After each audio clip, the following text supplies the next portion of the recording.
मेरा नाम राधिका है। मेरे पिताजी बस स्टैंड पर जूते सिलने का काम किया करते थे। मेरी आंखें तो गरीब परिवार में खुली थी। जब से मुझे समझ आई तब से मैं देख रही थी कि हमारा एक वक्त का गुजारा भी बहुत मुश्किल से हो रहा था। मेरे पिताजी के सब रिश्तेदार सब अमीर थे और इसीलिए मेरे पिताजी के रिश्तेदार हमें ताने मारने में कोई कसर नहीं छोड़ते थे। वो हमेशा हमारी गरीबी का मजाक उड़ाते रहते थे, पर मेरे माता पिता सिर्फ चुप रह जाते थे। मैं सिर्फ एकलौती ही उनकी बेटी थी। दरअसल हमारे हालात पहले ऐसे नहीं थे। मेरे पिताजी भी अच्छे खासे अमीर थे, बल्कि मेरे पिताजी का खुद का एक पेट्रोल पंप था। मेरी माँ भी अच्छे बड़े खानदान की थी, पर हालातों ने ऐसा चक्कर चलाया कि मेरे पिताजी को इतना गरीब बना दिया कि अब एक वक्त का गुजारा भी बहुत मुश्किल से हो रहा था। दरअसल दरअसल मेरे पिताजी के गरीब होने के कारण भी बहुत दर्द भरा है।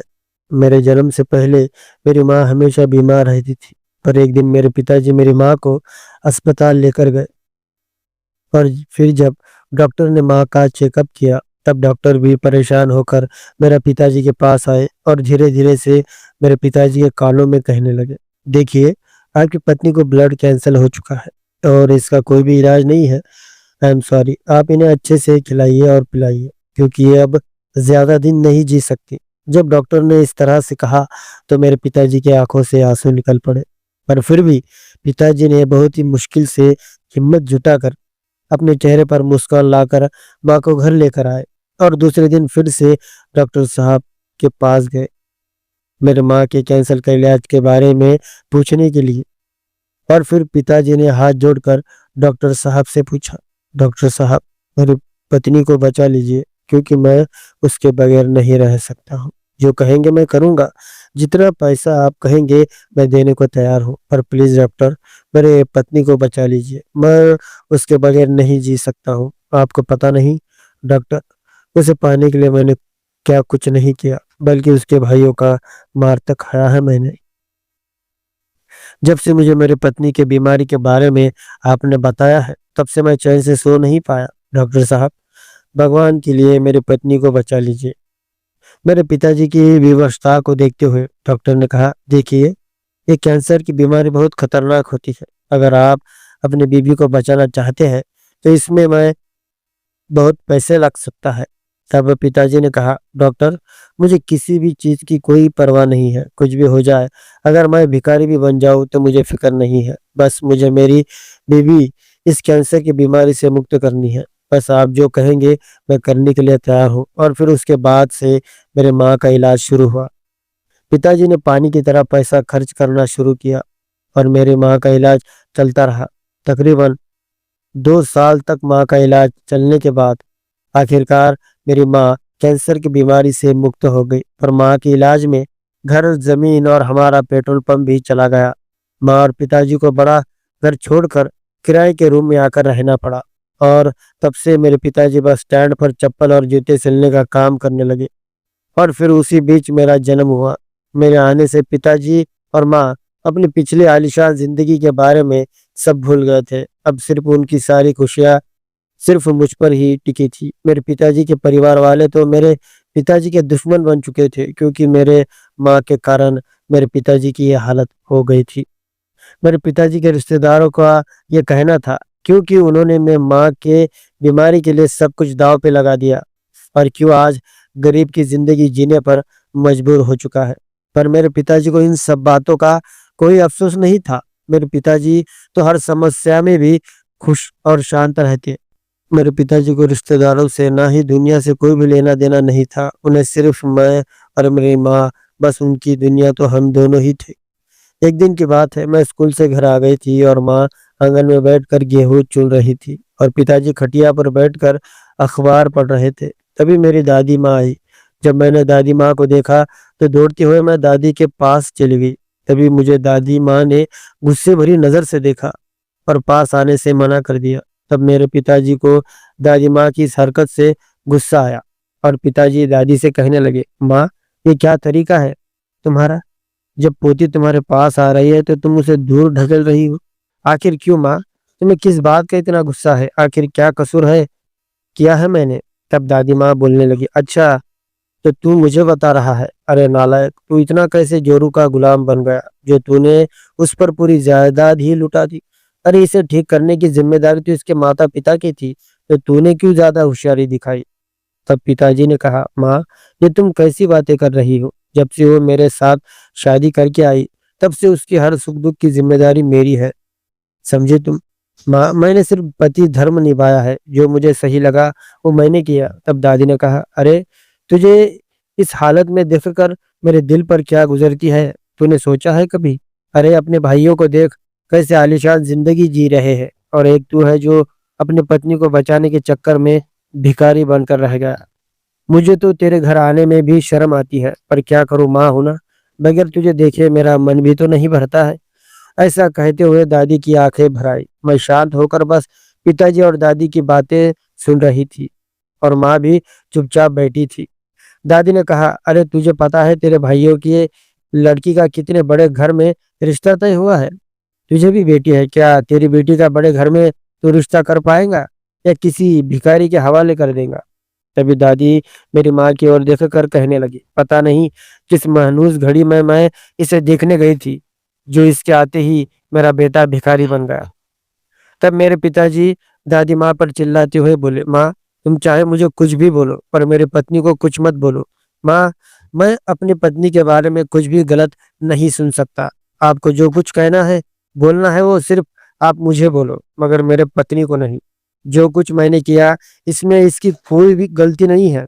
तब दादी भी पिताजी को चिल्लाते हुए बोली, अच्छा, तो तू पत्नी की साइड ले रहा है? अरे तू इतना कैसे अपने पत्नी का गुलाम बन के रह गया, जो आज तू एक भिखारी बनकर रह गया? मैं जानती हूँ, वैसे भी मैं ऐसे लाचार और भिखारी के घर पर एक मिनट भी नहीं रुकना चाहती। इतना कहकर दादी चली गई। जाते जाते दादी ने मुझे पास बुलाकर मेरे हाथ में 500 का नोट दिया और कहा, लल्ली, दुकान पर से कुछ खा लेना। पर तभी मैं पिताजी के पास गई तो पिताजी की आंखों में आंसू थे, और माँ भी रो रही थी। तभी मेरी माँ उठकर मेरे पिताजी के पैरों में गिर पड़ी और रोते हुए कहने लगी, आपको क्या जरूरत थी मुझे बचाने की? क्यों आपने मेरे खातिर अपना सब कुछ लुटा दिया? आखिर इतना प्यार आप क्यों करते हैं मुझसे? तब पिताजी ने माँ को समझाते हुए कहा, देखो सुजाता, जो हुआ सो हुआ। मुझे जो सही लगा मैंने किया, पर तुम ये सब सोचकर अपना दिल मत दुखाओ। सुजाता, मैंने तुम पर खर्चा करके कोई तुम पर बहुत बड़ा उपकार नहीं किया है। ये तो मेरा फर्ज है जो मैंने पूरा किया। अगर मैं तुम्हारी जगह होता तो क्या तुम मुझे ऐसे ही छोड़ देती? क्या तुम मेरा इलाज नहीं करवाती? देखो सुजाता, मैं पहले क्या था और आज क्या हो, इन सब बातों से मुझे कोई फर्क नहीं पड़ता। चाहे मेरे रिश्तेदार हमें कितने भी ताने क्यों ना मारे, पर हमारा काम है उनके तानों को नजरअंदाज करना।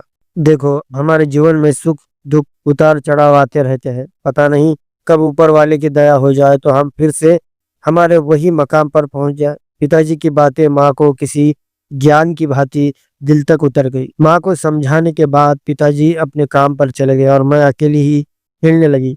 दिन ब दिन गुजरने लगे। माँ ने भी बाहर काम करना शुरू कर दिया, क्योंकि पिताजी के कमाई से घर का खर्चा नहीं हो पा रहा था। माँ और पिताजी रोज काम पर चले जाते और मैं घर का सारा काम निपटा कर अपनी पढ़ाई करने बैठ जाती। हमारे अड़ोस पड़ोस के रहने वाले पड़ोसियों के बच्चे अच्छे अच्छे स्कूल में जाते थे, उनके पास अच्छे और बड़े फोन भी थे। मेरी उम्र की लड़कियां छुट्टी के दिन बाहर घूमने के लिए भी जाया करती थी। मेरी भी इच्छा उनके साथ जाने की होती थी, पर मेरे पास पैसे कहाँ होते थे जो मैं उनके साथ जा पाती। मेरा कोई दोस्त नहीं था, सिर्फ मैं ही मेरी खुद की दोस्त थी। मैंने मुझे खेलने के लिए एक मिट्टी की गुड़िया बनाई थी, तो मैं दिन भर उसी के साथ खेलती रहती थी। इस तरह से मेरा बचपन बीतता गया और मैंने जवानी के दहलीज पर कदम रखा।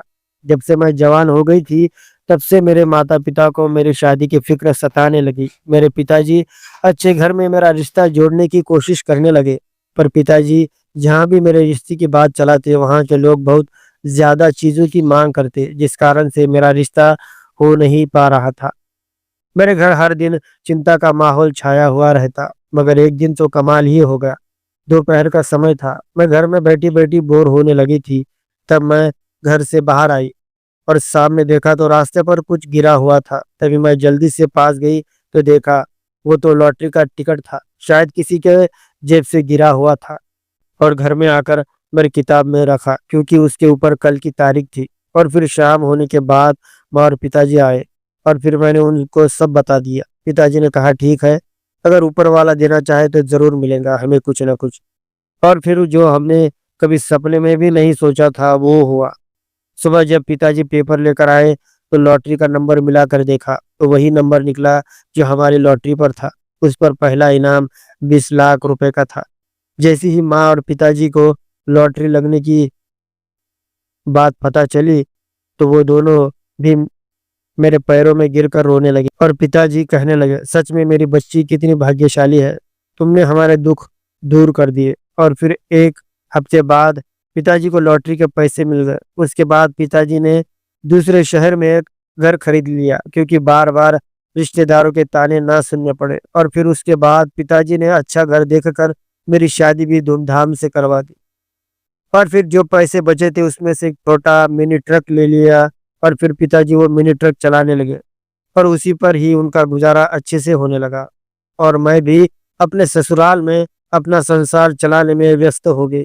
और सच में मेरे पिताजी की बराबरी कोई नहीं कर सकता क्योंकि इतने अमीर होने के बावजूद भी पिताजी ने गरीबी में भी खुद को संभाल कर अपना जीवन कितने सरलता से जिया। अगर कोई दूसरा होता तो कब का टूट कर बिखर जाता, पर पिताजी ने बहुत ही समझदारी से काम लिया। ये मेरे पिताजी के अच्छे कर्म थे जो वो लॉटरी मुझे मिली, जिस कारण से आज हमारी जिंदगी खुशियों से भर गई। उम्मीद है मेरे प्यारे दोस्तों आपको ये छोटी सी कहानी पसंद आई होगी। तो प्लीज़ इस वीडियो को लाइक और चैनल को सब्सक्राइब ज़रूर करें। दोस्तों ये कहानी पूरी तरह से काल्पनिक है। ये कहानी सिर्फ आपके मनोरंजन के लिए बनाई गई है। धन्यवाद।